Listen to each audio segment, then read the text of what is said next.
Hi, everyone. Welcome back to the Change Your Mind podcast, where we explore personal development, spirituality, and science. I'm your host, Chris Ashley. If you head to the link in the show notes, you are going to find lots of really great places to go. You'll find a link to my book, Change Your Mind to Change Your Reality. It was endorsed by Marcy Shimoff, Bob Doyle, Michael Beckwith, all from The Secret. It was endorsed by John Gray, Anita Moorjani. So go check it out. You'll also find links to my courses, to free live masterclasses, to free downloads, and lots of ways to stay connected. And of course, you'll find links for my lovely guest as well. And as always, this podcast is a part of the Los Angeles Tribune Podcast Network. We are doing a lot in the realm of personal development. We have some amazing live events coming up. I was just on a stage with Les Brown and Dr. Joe Vitale from The Secret. So tune in, stay connected. Lots more coming up on the pipeline. Hi, I'm Chris. When I was younger, I went through trauma that caused me to feel broken and lost. But my life changed after I had a spiritual awakening. Since then, I've dedicated my life to studying and learning from masters all around the world that have helped me to create a life of fulfillment and abundance beyond my wildest dreams. Now I'm dedicated to sharing everything I've learned so that you don't have to suffer for decades like I did. I've seen people's lives completely transform, and I share it all right here. All right, so I'm so excited to have my guest today. With me, I have Elizabeth Kipp. So Elizabeth is a stress management and historical trauma specialist who uses trauma-trained and yoga-informed addiction recovery coaching, ancestral clearing, compassionate inquiry, and yoga to help people with their healing. Elizabeth healed from over 40 years of chronic pain, including anxiety, panic attacks, and addiction. She now guides others to unleash their healing power, find freedom from suffering, and live a thriving life. She's the best-selling author of The Way Through Chronic Pain, Tools to Reclaim Your Healing Power. So welcome, Elizabeth. I'm so happy you're here. Well, thank you so much, Chris. It's great to be here. So I always start my episodes the exact same way, and that is by asking my guests to share their origin story. So what is it that led you to become the healer that you are today? Oh, well, really two things. My my mother was an undiagnosed and untreated sufferer of bipolar disorder and alcoholic. Very unpredictable behavior on a daily basis. I kind of grew up with that. And that created a lot of stress in my body. I learned to be quiet and not express my emotions. So that's a recipe for chronic pain right there. And by the way, chronic pain is any pain that's felt 15 days out of 30 for 3 months or more, physical, mental, emotional, spiritual. The body can't tell the difference. It all sends the same signal to the brain. It hurts, right? So history of chronic pain, suffering as a child. And then I had an accident when I was 14 and broke a vertebra at the base of my spine, the fifth lumbar, right above the sacrum. And that bone broke in two, split in two, front and back, and the front part slipped forward. And I lived with that with a slight with that slight slip, about a 25% slip for 14 years, and finally I needed surgery. And so we followed 4 different surgeries to try and stabilize that slip. And by the time we had the last surgery, was 80% slipped. So basically, they built a metal bunch of rods and screws and stuff around that and stabilized it, which was amazing. But every time I had surgery, I went into that whole experience with chronic pain, and every time I had surgery, the pain got worse. And there was a lot of their solution was opiates and benzodiazepines as the best quality of life that I could live. My background was in science, and they kept telling me I would never get better, and that I'd have to be on drugs for the rest of my life. And because of my background, I knew, or I felt very strongly, that they were telling me more about their model, the medical model they were working under, and not not about the body's ability to heal. So that was kind of a premise that kept me going for. I was on all the medication for 31 years before I um, finally found a doctor who understood the nature of chronic pain and could detox me off all those medications. And because I kept hearing this, you'll never get better from chronic pain, and I met thousands of other patients in all that time, right, in hospital, doctors' offices, rehab centers, all that stuff, that heard the same thing. When I finally healed, I was like, I'm going to get out and get the message. I'm going to send the message that you can actually heal from chronic pain. And we have more integrated doctors and a better understanding of the brain and what chronic pain does to it, and how to heal the changes that happen in the brain as a result of chronic pain. Opiates and benzodiazepines do not do that. So I really wanted to dedicate myself to helping people heal from the chronic pain experience, which includes addiction. People trying to um, heal from addiction and trying to heal that are in recovery already, but have this chronic pain element. Yeah. Thank you so much for sharing your story. I think, unfortunately, so many people can relate. I was just reading they did a study, and only 5% of the world's population are not suffering pain or illness. Like they have quote unquote perfect health, which is pretty mind blowing. And 31 years is a long time to be on medication like that. Mm. So, how did you finally heal? You know, it was the darndest thing. I went into Dr. Peter Prescott. I'm going to grab his book, into this guy's program at the Betty Ford Center. Peter Prescott, he wrote this book, Conquer Chronic Pain: An Innovative Mind Body Approach. He passed away in 2016, but he left us this beautiful book. I went into his program in 2013, and there were 20 other people like me in the program at the time. Not with quite the length of, that's kind of unusual, the length that I was under, but they might have 5 or 10 years on opiates, so that's still opiates and benzos. Um, Now that was interesting to me that I was running into that many other people that were trying to detox. And he detoxed me. It took me about 10 days and just to kind of detox from that. And just in terms of just in a bed, you know, the body dealing with all that. And then I was able to get up, and it took about, I don't know, 3 years to detox off of all those, the effect of the fallout of the benzos in my body. Anyway, I went into that program. I walked in there with 40 years of chronic pain, and I walked out 52 days later with no pain. And he never Wow. promised that. He never promised that. He just said he could help me reset my stress response. And when I talked to him before I went into the program, and he said he could help me detox off the meds. And at that point, I was like, I don't care about the pain. The meds are killing me, and I'm having panic attacks, which the benzos were causing.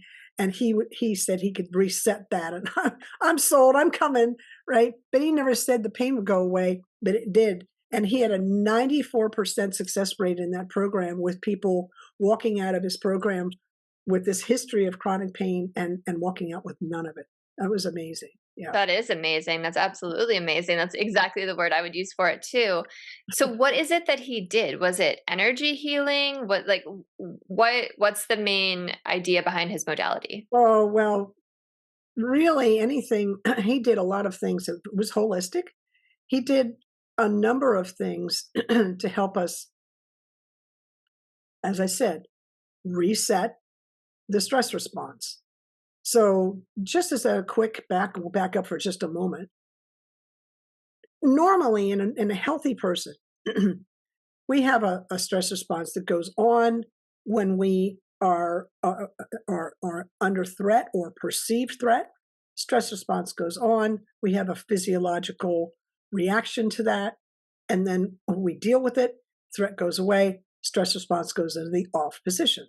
That's normal. In chronic pain, the stress response gets stuck in the on position. Now we're talking about chronic stress, which is the body isn't made for that. It's caustic to the body. It's quite toxic. So you can imagine the amount of healing that people are having to do when they're suffering from that, right? So he brought in things that helped us reset the stress response. One of them was just simple breath work, but targeted long, deep breathing in a kind of regular fashion to help us get regular instead of all over the place, chaotic, which happens in the brain because of chronic pain. So, regular, targeted, long, deep breathing. It doesn't sound that complicated, but the effect on the nervous system is amazing. So, just as a for the listeners that aren't in chronic pain that are listening to this, the mind follows the breath. So I know during my day when my mind starts getting kind of jumping, I know that my breath is also not normal. It's gone erratic or shallow, right? So I know to bring in a long, deep breath. So that's kind of a general principle. Um, so he started right at the nervous system level. He had us do qigong, again, some energy healing modality, but also physical, and also has breath involved. He had us do meditation beyond the breath meditation. He had us do, we did adversity therapy to deal with all of us had trauma, unresolved trauma, and he helped us clear that.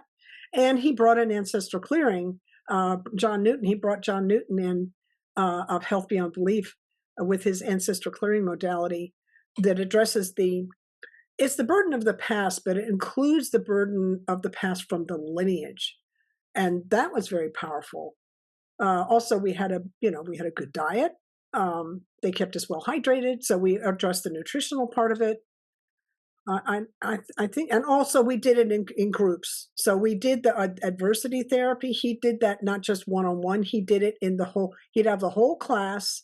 Each person would work through whatever their thing was, and then he'd help us rescript that event to make it more empowering. And then all the group would come in and support.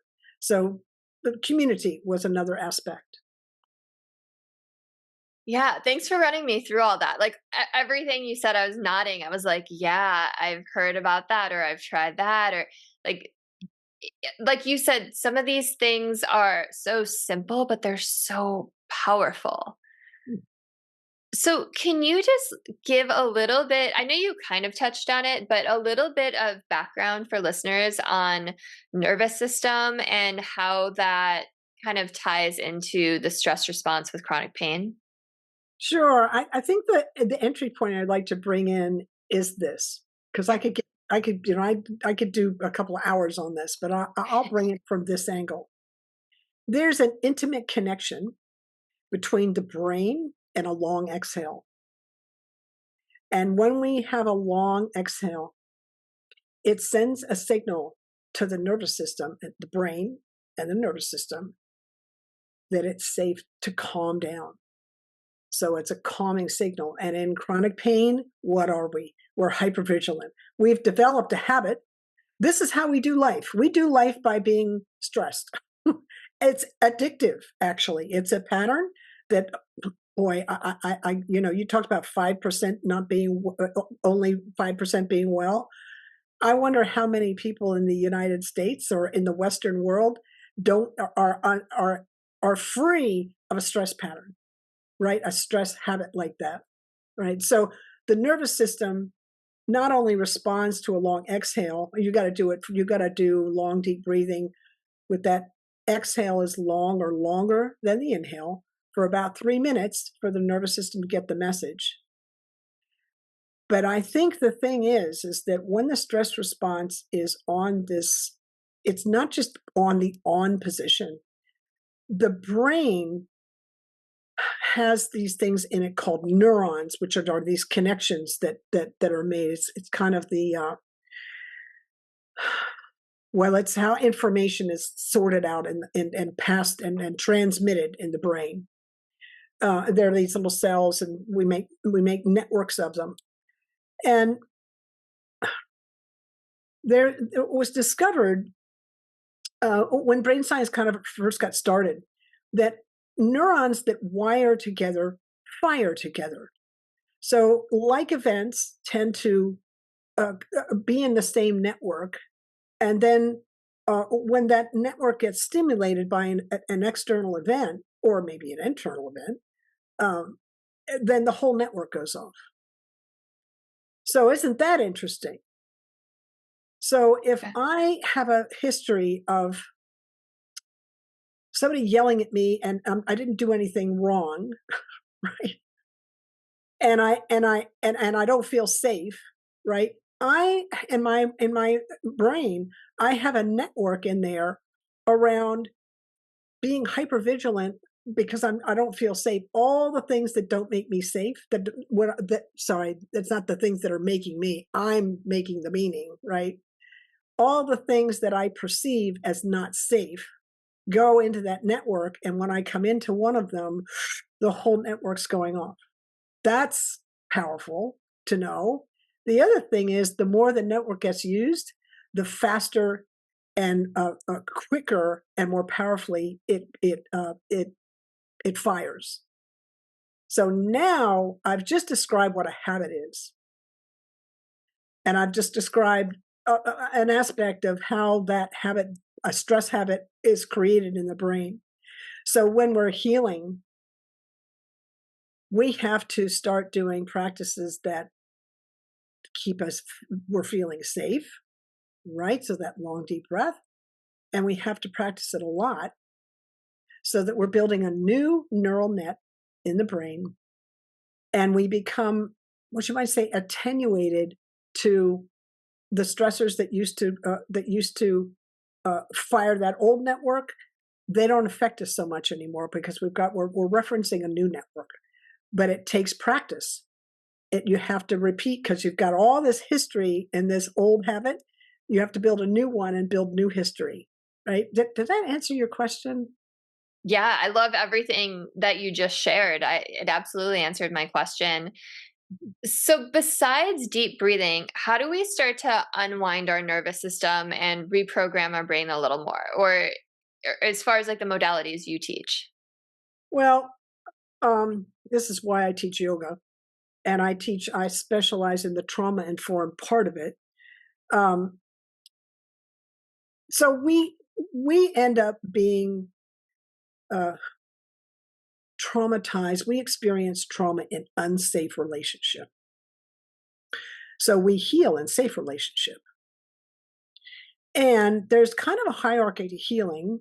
Uh, we have to feel safe first, then we need a sense of belonging, and then we can learn. But you'll kind of notice, like if you were a child in class when you were little, and you're trying to learn something, and the teacher starts getting angry, and now you're not even able to learn. So you've been plucked out. Your attention has been, the teacher has put their attention on you and pulled you as some kind of example because they're mad, right? As you're not in the group anymore, you're now separate from the group. You're not like everybody else, and now um, you can't learn because now you're hypervigilant. You don't feel safe because you've been targeted. And I've actually been on the firing end of that, or I've seen other students be on the firing end of that. So it's just a small example, but it's very powerful and real. Probably to almost everybody in the audience is maybe, unfortunately, has probably experienced that somewhere in their education. Yeah, it reminds me of Joe Dispenza's work a little bit, where he teaches that when your body's in that hyper aware fight or flight state, it's time for an emergency, right? You're like in an emergency zone and it's not time to learn. Right? Oh, yeah, that's true.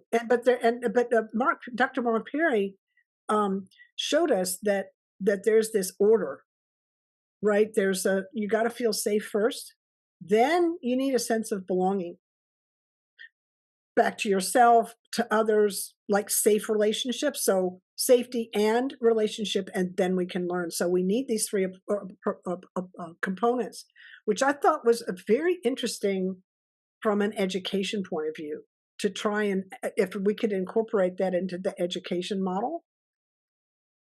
And maybe most teachers know it. I don't know. I've never been educated. I've never gone through training in college for education. but I'm just saying, like, the education I had, some of those teachers didn't learn that. Oh my gosh, I know. I have a 5-month-old, and I can't tell you how often I think about all of this. Like, our education system is so broken, and I wish they taught how to heal yourself and how to meditate and yoga and all of these things in school for kids, and didn't just kind of put them through the classroom and make them sit still so that they could be better workers, right? When they grow up. It's Yeah, it's well, it's a tough thing. the meditation is really important, and I've seen in some it could be why? Because it helps quiet the mind. And a mind that's under chronic stress or chronic pain, pick your description, your label, it's chaotic. Mm. I can't think straight. I don't remember what I just did. Also, there's a very strong emotional negative, which can be at others or ourselves or both. So meditation cuts through that signal. But when you're talking about somebody like us, where there's this underlying stressor, you really can't tell them to sit still because now, because the nervous system reads danger as run, fight, or shut down. So if you've got a student who's restless and you tell them to sit still and meditate, now you've maybe put them in a place where they're scared. So now they're not going to learn anything, and there's no way they're going to meditate. So I take people, because I focus on this area, I take people through a moving meditation with a little music so that there's a little, I mean, they don't get up and walk around, although we could do a walking meditation, that's fine. But we do a little bit of music and chanting as a way to get the body used to sitting still gently. Mm. Right? So meditation's a huge tool. Again, the ancestral clearing, I was just shocked at how powerful that was. Um, and also, as I said, safe community. We're social creatures. We need to be social, and we need to be socially safe socially, right? These things all help to reprogram the nervous system. They all work together, and they're giving cues to the nervous system, the vagus nerve, the 10th cranial nerve, which goes into the face, the ears, it goes down into the throat and down into all the organs. And it's our threat assessment and social engagement system. So when it's activated, it's in that tends to be dysregulated. It's not feeling safe when it's activated that way. Sometimes it's activated just because, well, now I'm working, right? So I'm alert. But there's a difference between being alert and being alert because you're hypervigilant. You're looking for a threat all the time. There's a difference, right? And also there's that um, social engagement aspect where you and I right now, our nervous systems are talking to one another. Your vagus nerve and my vagus nerve are talking to one another and assessing, is she safe? And we are. And so we're what we call co-regulating. We're helping each other regulate our nervous systems. And this is what parents do for children. For Mm. little ones, because for really little ones, they don't know how to regulate their emotions. So they have tantrums and they have whatever. So you have a 5-month-old, so you know exactly what I'm talking about. So the stability in our nervous system, the regulation in our nervous system helps them co-regulate. We help them find their way, which is why we have to do the best we can to be um, generative with our kids and not uh, punishing. Punishing, which I had the punishment, so I had to kind of figure out how to do that by myself. Not Yeah. easy. Well, but if I may say, everything that you went through led to you being the amazing healer that you are today, Oh right? yeah, no, no, no. That's just and I look back and um, at the life my mother led, and I have to tell you, Chris, when I learned about my own genetics, because when I learned about that, and I knew a little bit about my mother's history. I realized she didn't have a shot coming out of the womb just Mm. because of like all the stuff that she had to deal with culturally, genetically, epigenetically, the kind of the momentum of the past kind of wow, and she didn't have tools. So a lot of kind of amazement that she made it as long as she did, and as well as she did actually. Yeah. Yeah. So I think that's a perfect segue into talking more about this generational trauma or what the ancestral clearing. So talk to me a little bit more about that because we can inherit trapped emotions or repressed emotions or baggage from our parents and our grandparents and even generations back, right? Oh, sure. Yeah, I, the kind of the easiest way to explain it really is, or one way, is that when your mother was pregnant, when your grandmother was pregnant with your mother, at the 4 month mark, your mother developed all the eggs she was ever going to have. So now the egg that was you is sharing space with your mother and your grandmother for 5 months. Wild. And so what does that mean? So that means whatever your mother and grandmother are experiencing in their lives, maybe there's some scarcity, maybe there's abundance, maybe there's a lack of safety, maybe there's lots of safety. Right? See, you're experiencing that in the womb. So, and this is, I know this sounds a little bit woo woo, but this is actually sciency. So, you epigenetically, this is environmental epigenetics. So there's DNA, which is the like the computer, right?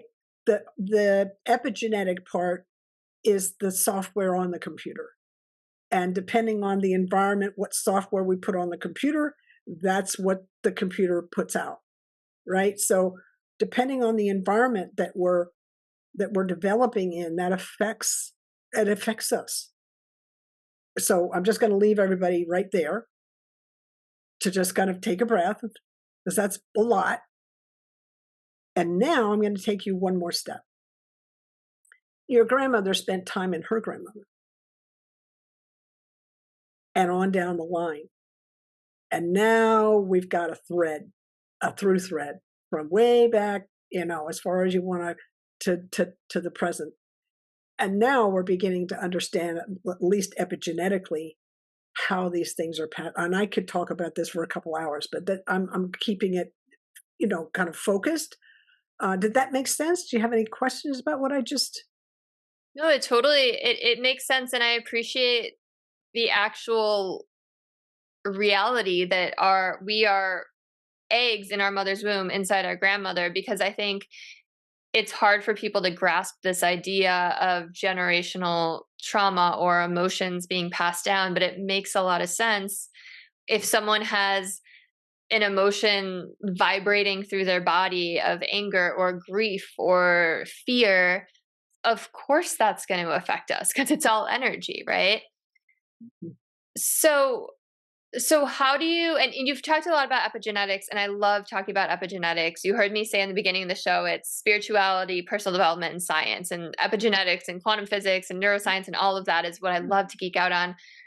So, just for listeners who are maybe freaking out a little bit right now, that, "Oh my gosh, this wasn't in my control." Like, what you teach and what a lot of healers teach is that we can change those genes by changing both the external and internal environment, right? Like, nothing is permanent, it's all adaptable. Is that correct? Yeah. So we could really go there.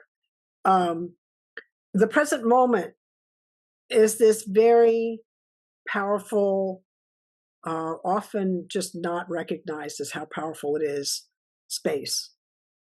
The quantum physicists have really helped us understand this because they tell us that we can access past, present, and future all at once through the present moment.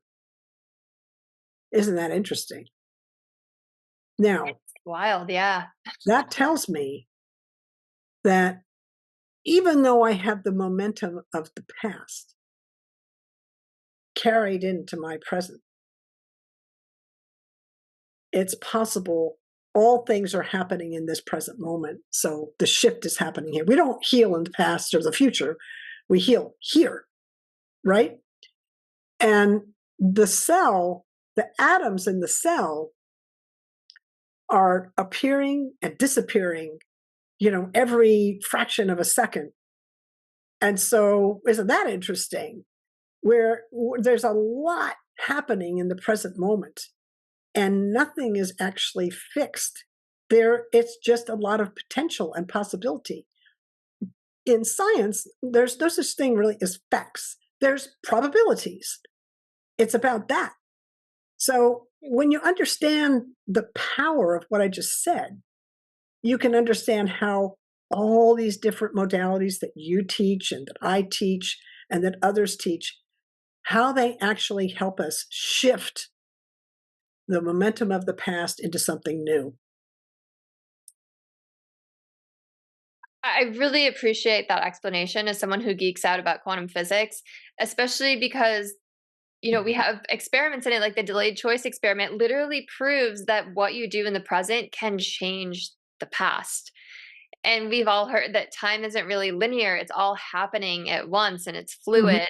And the way that you just outline that, just like put it into such a digestible perspective. So that's really cool. So how do you go about helping clear out these how do you do the ancestral healing?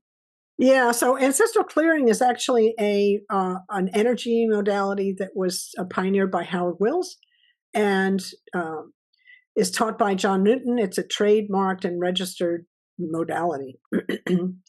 uh, and I'm one of John's practitioners. And he, as I said, he was with Dr. Peter in the treatment program. I was like in the pain management program. I was like, this is amazing. So I took the first training I could out of when I got out of that program, and I've been in the work. I've been teaching. I've been a practitioner ever since. So the way we do this is we're actually asking, we're recognizing we have an issue, right?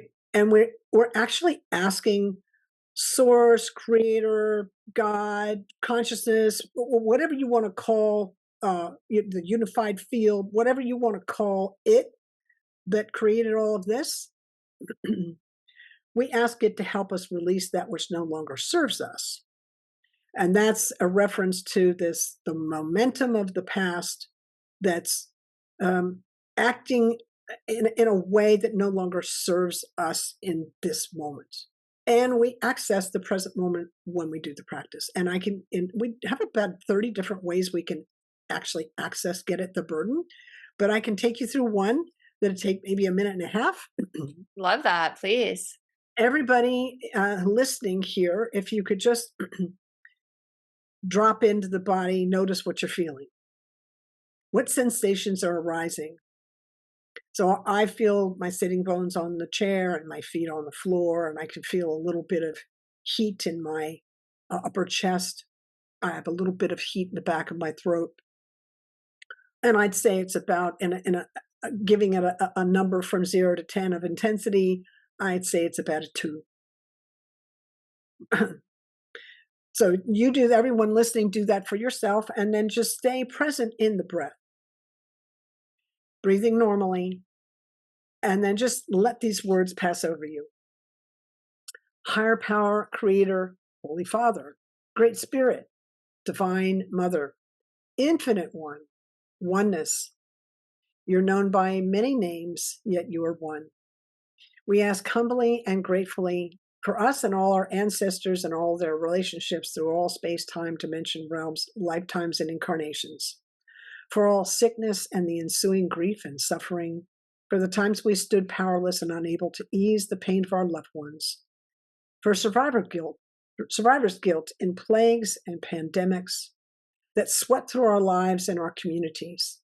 Please help us all forgive one another and forgive ourselves. Please and thank you.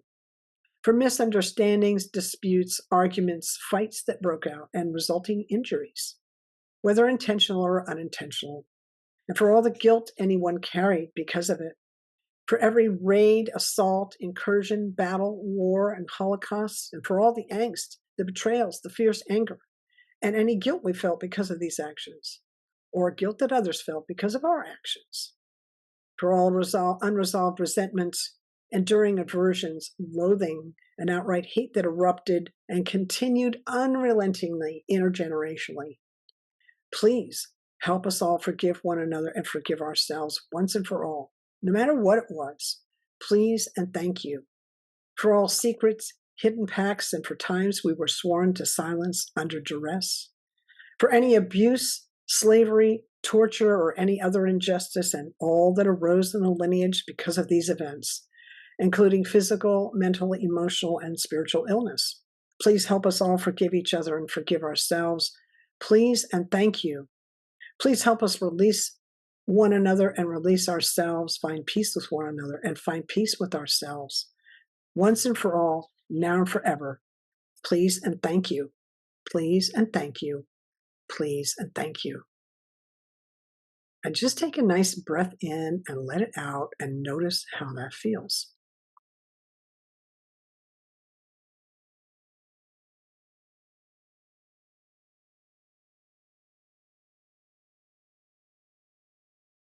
So the thing that I noticed before was my jaw was feeling really tight, and it's feeling more relaxed now.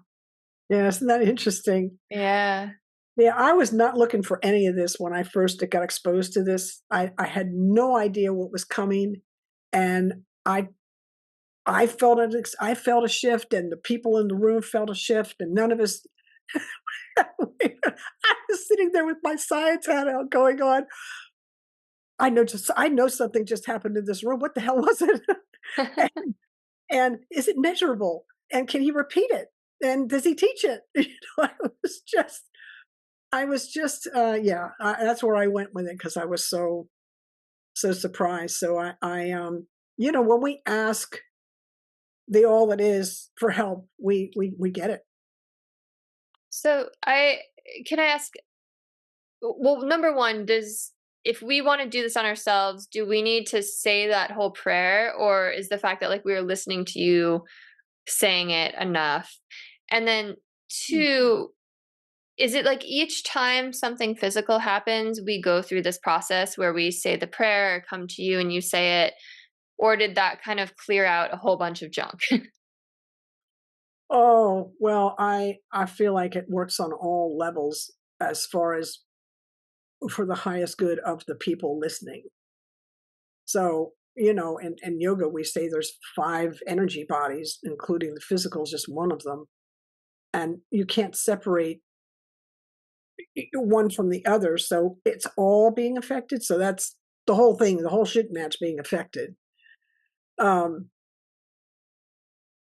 and the other question was, yes, you can listen to the prayer. We're asking Creator to forgive whatever it is we're carrying for us, for all versions of us, for our relationships and all of our ancestors and their relationships, whatever the thing is we want to release. And then we do it with gratitude and humility.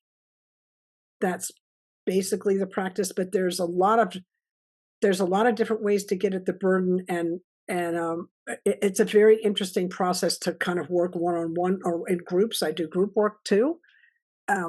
So there's, yes, you can do the work yourself, but having a practitioner will maybe get at burden that you weren't able to see or access. Yeah. Totally. It's interesting. I've been to other healers before, and right now I just read the emotion code. I don't know if you've read that. I'm reading the body code, and Mhm. I've been working with a practitioner in it. And when I release things, the two things that my body does is yawn a lot and like want to stretch. And I've just yawned like 6 times. And I'm like, I had to tell you because A, I don't want you to think I'm like being rude or bored, but like B, it's like I'm definitely releasing something right now. Yeah. It works. I can feel Yeah. it. That's really It's quite amazing. it's quite remarkable. I've got some clients that yawn up for 50 minutes. They're just you're getting it. Yeah, there you go again. Yeah, it's and Yeah. others cough, and there's all kinds of ways, different ways the body releases.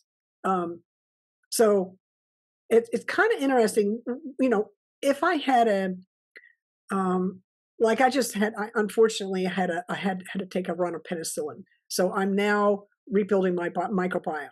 So I'm running ancestral clearing prayers for boundary violations, right? That was right, right. That would be an example.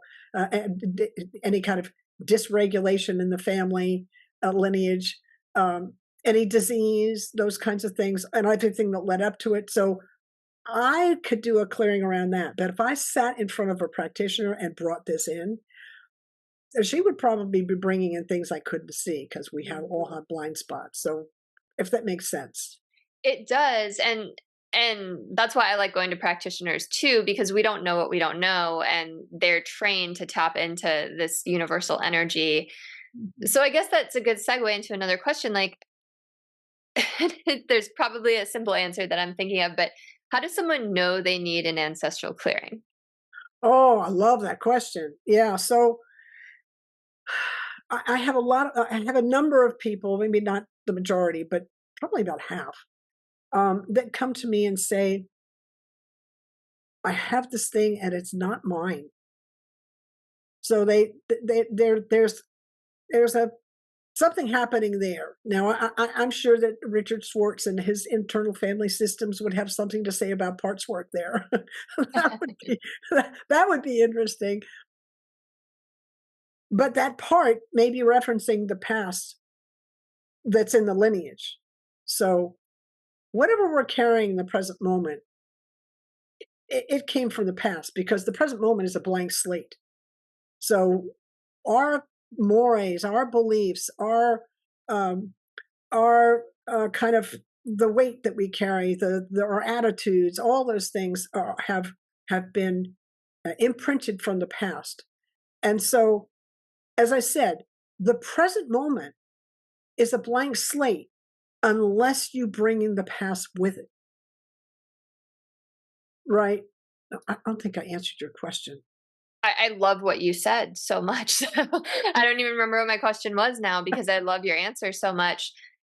And it reminds me of something that I teach, that everything is our own perception, right? Like our own choice. We see things through the lens of whatever it is that we've been up to before that, right? Our belief system, the belief system piled on top of us, and seeing a blank slate, like I'm picturing like a empty chalkboard for some reason in my head, and it totally makes sense that most people bring all that junk with them, right? That chalkboard's just filled with scribbles and drawings, because we're human, right? Like we take things personally, or things are laid on top of us, or this generational trauma. So I'm assuming the answer I guess I would just remember the original answer, or the original question was, how does someone know that they need this work? And the answer is probably like, most people need this work, right?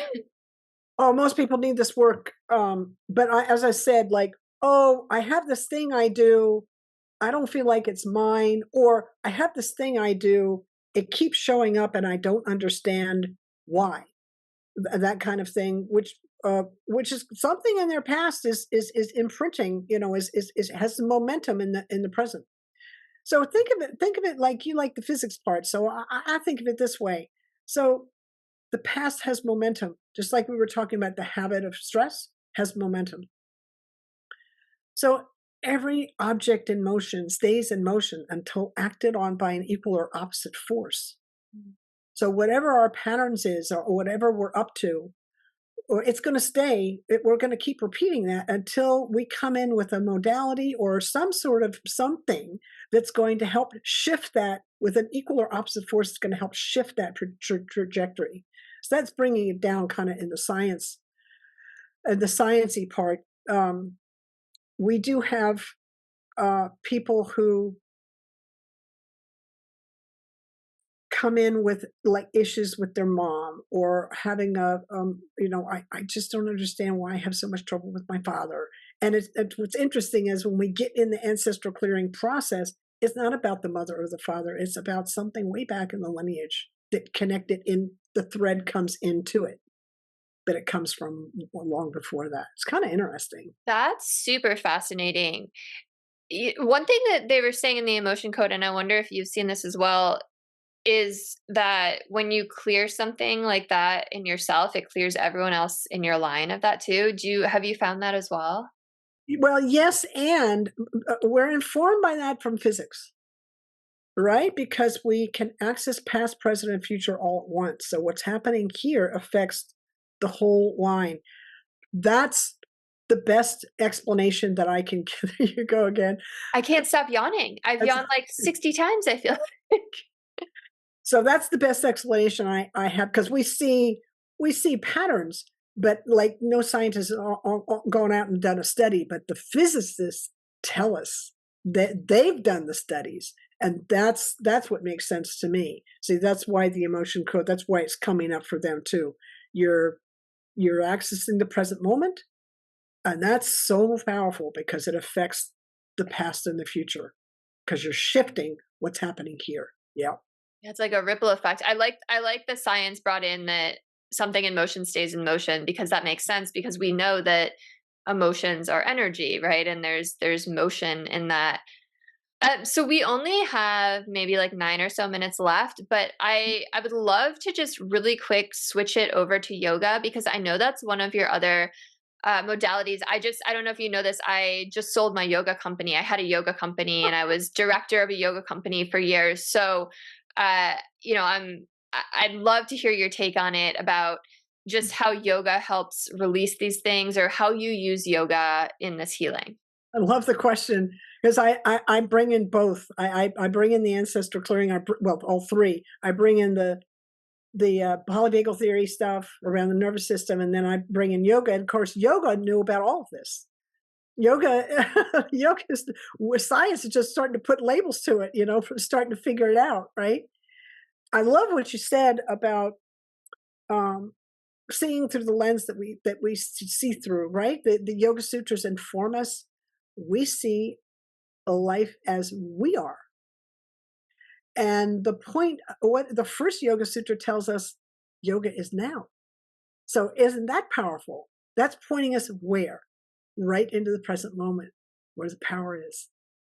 And it also tells us that our our conscious, the thing that's barring us from our seeing our true self meaning who I really am, not the personality, but the kind of the eternal part of me. What's barring us from doing that is the conditioning, the past, the imprint, right, of our habits. They call them samskaras. It informs. I mean, it's in the yogic text. All of this stuff. It's just in a different. It's just laid out a little bit differently. So they've known about this for over 5,000 years. And I love bringing in what breath work is amazing at regulating the nervous system, and that alone, targeted breath work, when it's done, kind of you need to kind of do it with a teacher because there's all kinds of different breath work. Um, when it's done and practiced, um, it has an effect of rewiring the brain so that it drops old habits and builds new ones. Because we don't normally breathe long, slow, and deep for 11 minutes. We don't normally do that. So, what are we doing to the brain? Oh, we're giving us something new to do. So, by definition, the brain is so adaptable. Now we're building newness in the brain. We're giving it new instruction. So yoga, so there's the breath, there's meditation, there's mantra, very powerful. So the yoga of sound, um, all of it's pointing to this present moment experience where we're actually in samadhi. But it takes a little bit of a journey to get there. It's so, I love that you just brought in the yoga text and we're like, look, they're saying everything that we've just been talking about. Because I hadn't really, I've studied the yogic text, but I hadn't really thought about it as one and the same, but it really, yeah, it really is fascinating. Do you bring in the asanas at all in your practice, or is it more about the breath work and the chanting? So it's an eight limb practice, and so we get all 8 Get all limbs 8? Nice. because you wanna have an integrated practice in order to integrate.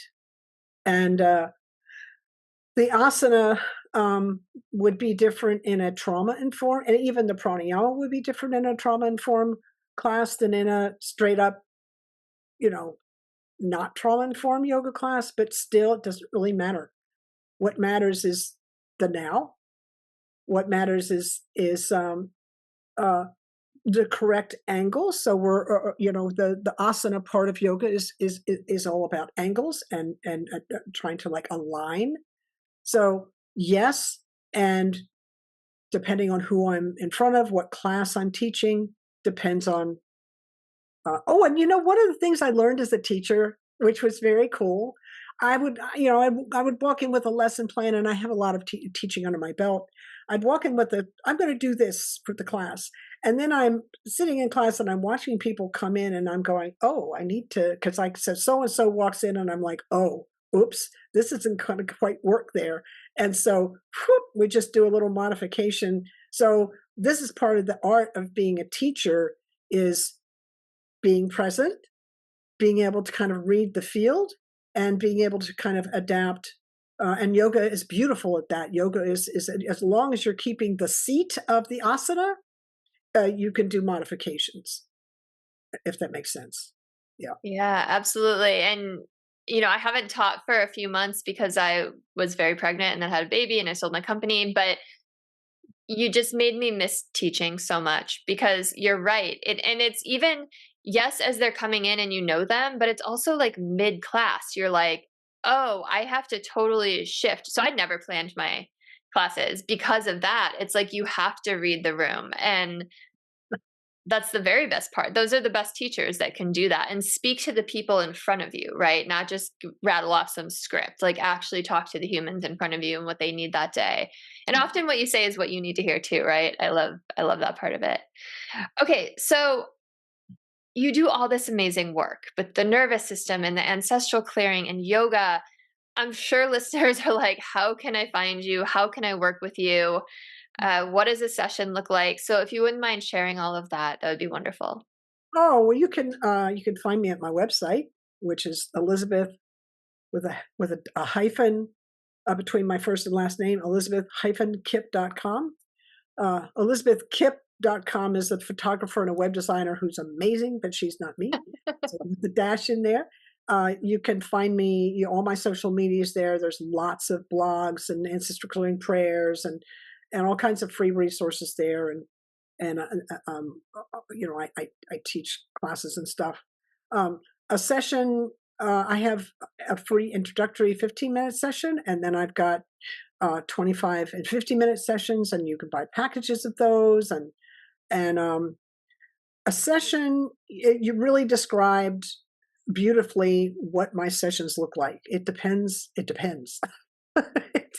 It depends on who I'm sitting in front of and what they're bringing to the table and what their intention is and how we work with that.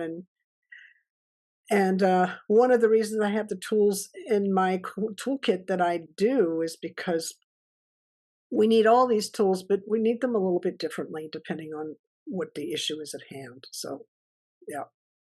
And there goes another yawn. That's It, awesome. it's been so many. That was so powerful for me. That's why I'm like keep muting myself while you're talking, so I'm not like in the background yawning. Thank you so much. This was so wonderful. I really enjoyed talking to you. I'm sure listeners love this as well. You are such a wealth of knowledge, and I really appreciate your time. If you are listening and you think there's someone in your life who could use this, please send it to them. Like, comment, share, subscribe, do all the things. Let's help spread all this good consciousness, help rise the level of consciousness on this planet, and have a beautiful rest of your day, everyone. I will see you at the next show.